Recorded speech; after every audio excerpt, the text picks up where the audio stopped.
Justin Trudeau really is the fool on the hill. I'm Brian Lilly with Rebel.media. Was one of my listeners to my radio program that used the term fool on the hill for Justin Trudeau for the first time. But I heard it anyway, and I thought it was brilliant. Now I can't see the man or hear his name without thinking about that great Beatles song and how well it applies to him.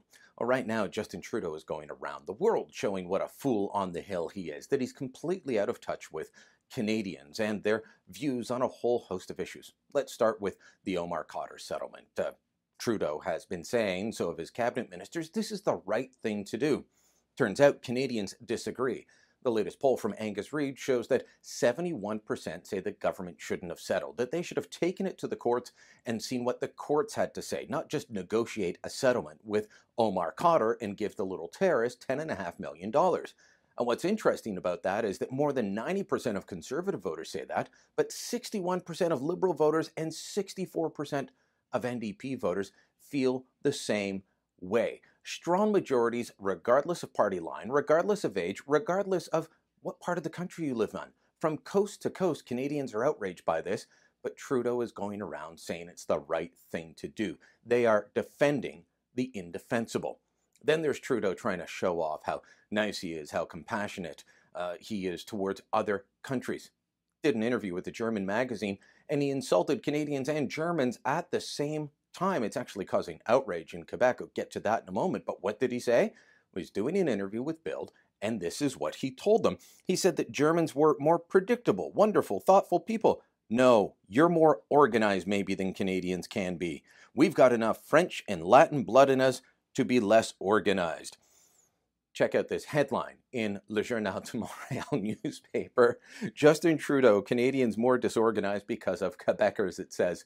I don't think that's going to play too well there. I'm sure he's trying to compliment the Germans, but once again, Trudeau doesn't know where to stop and he just goes overboard. It's like on Canada Day for his interview with CTV, he told them that Canada belongs more to immigrants than it does to people born here. So great, my mother is more Canadian than me because she chose here, and I just take it for granted. I don't think that's how most Canadians, immigrant born or born in this country, I don't think that's how they feel. Then again, Justin Trudeau is out of touch. Example number 3, and I could have a very long list if I wanted. This is just from this week. News release from a company showing that, hey, he had his clothes custom made for the kids for Canada Day. Now, I would say lots of parents would do that, but no, lots of parents wouldn't. They'd go to Walmart, they'd go to the Bay, they'd go to maybe Sears if they can find one still open, and they'd buy their kids some clothes. But Trudeau, according to this news release, had the PMO call to get custom-made clothes just for Canada Day to show off the kids. So are they marketing the kids? Is there quid pro quo here? He's out of touch. And then there's the fact that even on the international stage, we keep hearing how loved he is. But watch this video of Trudeau wandering around the room aimlessly at the G20. It goes on for a minute and a half. You can find it on my Twitter feed. It is painful to watch the whole thing. He looks like a little kid wandering around at a house party, doesn't know what to do. He's waiting for the other kids to show up while the grown-ups talk. And then he finds a friend, Donald Trump, at least for a moment, and he calls Trump back. It's so awkward. It is painful to watch. It's high-level diplomacy being played out as if you are at a house party where you don't know anyone, as Glenn McGregor pointed out on Twitter.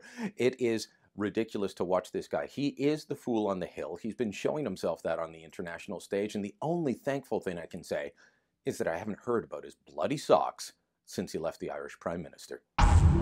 If you like the Rebel video you just watched, make sure you never miss another one again. Click here to subscribe.